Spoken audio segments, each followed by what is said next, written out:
Em nome do Pai, do Filho e do Espírito Santo. Amém. Salve, querido irmão e irmã. Hoje, quarta-feira, 11 de novembro, dia de São Martinho de Tours, meditemos juntos o Evangelho de São Lucas, capítulo 17, versículos 11 a 19.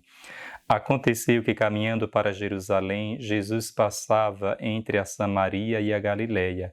Quando estava para entrar num povoado, 10 leprosos vieram ao seu encontro. Por que 10 leprosos e não um? 10 significa totalidade. A lepra era o símbolo do pecado na época de Jesus. Então, 10 leprosos significa que todo Israel, todo o povo de Israel, e em extensão toda a humanidade, está leprosa, marcada pelo pecado. E nos diz o texto que os leprosos vieram ao encontro de Jesus. Jesus é Yeshua, ou seja, aquele que salva. Então, nós, que somos pecadores, procuramos a salvação indo ao encontro de Jesus. E nos diz o texto que eles pararam à distância e gritaram: Jesus, mestre, tem compaixão de nós. Aqui há algo bem significativo: pararam à distância. Por quê?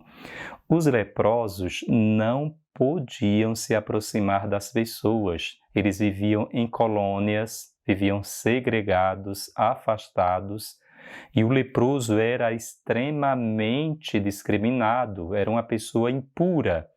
Tratava-se de alguém que era atingido em 3 dimensões: na dimensão pessoal, na dimensão social e na dimensão espiritual.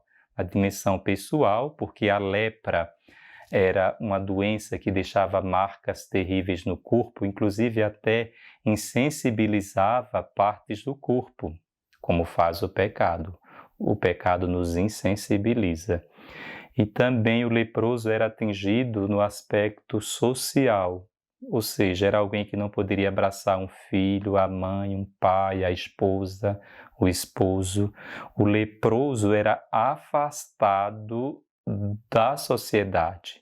Então, o leproso não tinha contato com os irmãos, como também era atingido no aspecto espiritual, porque para os judeus a lepra era resultado de um castigo. Todo leproso era considerado um grande pecador, então a lepra seria como se fosse um castigo. Veja bem, a lepra, como o pecado, atinge o homem na sua pessoalidade, o homem na fraternidade, na relação com o próximo, e também o homem na sua relação com Deus. Então, a lepra nos aliena de nós mesmos, nos aliena do outro e nos aliena de Deus. Veja que castigo terrível, que pecado terrível era a lepra na época de Jesus. A cura de um leproso é como se fosse uma ressurreição, de modo que só Deus poderia exercer tal milagre. E ainda nos diz o texto que eles gritavam: Jesus, mestre, tem compaixão de nós. Eles não vão à procura de Jesus sozinhos, mas em comunidade. E a súplica, a oração suplicante que eles dirigem a Jesus é uma oração comunitária. Eles não dizem: tem piedade de mim, mas tem piedade de nós.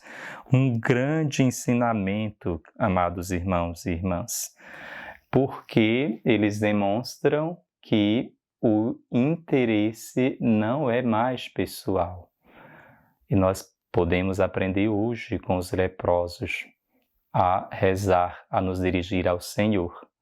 Que a nossa oração não seja apenas uma oração individual, mas que nós possamos nos solidarizar com toda a humanidade. Ao vê-los, Jesus disse: Ide apresentar-vos aos sacerdotes. Enquanto caminhavam, aconteceu que ficaram curados. Naquela época era o sacerdote que observava o leproso que foi curado e a partir de então, a partir do seu olhar clínico, era o sacerdote que dizia se o leproso poderia ou não voltar para a comunidade, para a sociedade.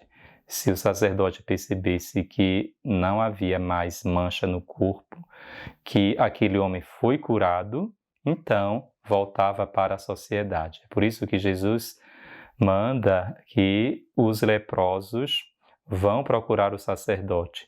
E a cura não se dá imediatamente, a cura se dá enquanto caminhavam.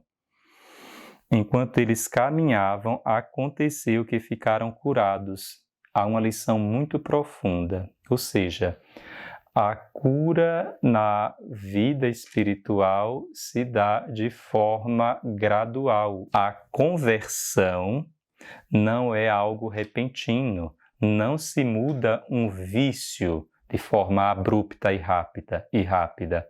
Por isso que a cura acontece enquanto eles caminham, ou seja, a vida espiritual tem um itinerário, a conversão é gradual, é até lenta, exige tempo.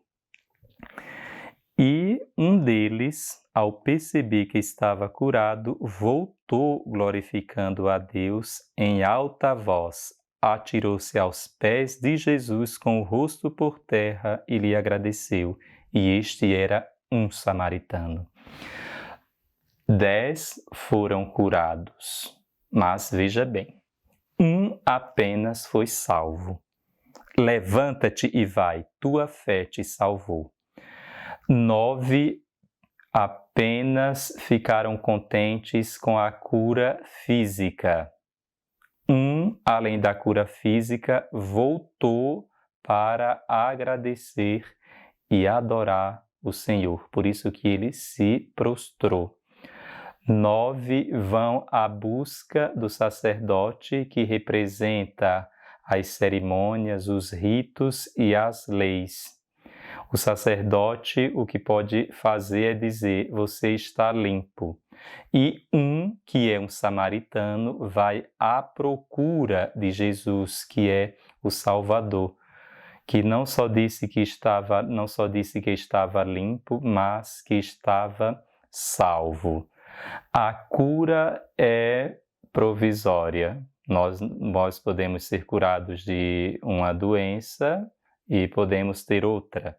E essa doença pode voltar, mas a salvação é eterna. 9 se ocuparam do sacerdote, dos rituais, dos cerimoniais, e um se ocupou de Jesus, a verdadeira salvação.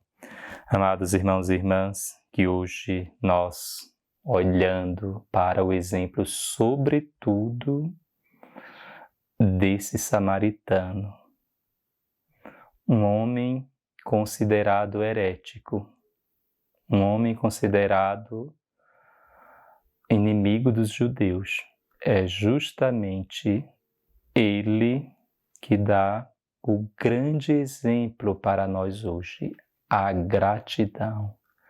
Sejamos gratos a Deus. E não só gratos pela cura física, mas pelo dom da vida. Se nós formos refletir, tudo que é precioso na nossa vida nos foi dado gratuitamente. Primeiro, a própria vida, a existência, é um dom gratuito de Deus. A fé é um dom gratuito de Deus.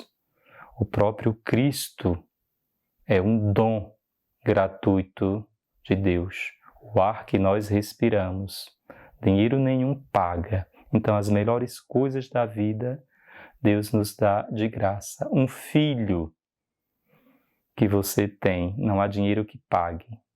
Partilhe este vídeo com as pessoas. É uma forma de nós divulgarmos, de nós anunciarmos a palavra do Senhor. O Senhor esteja convosco, Ele está no meio de nós. Abençoe-vos Deus Todo-Poderoso, Pai, Filho e Espírito Santo.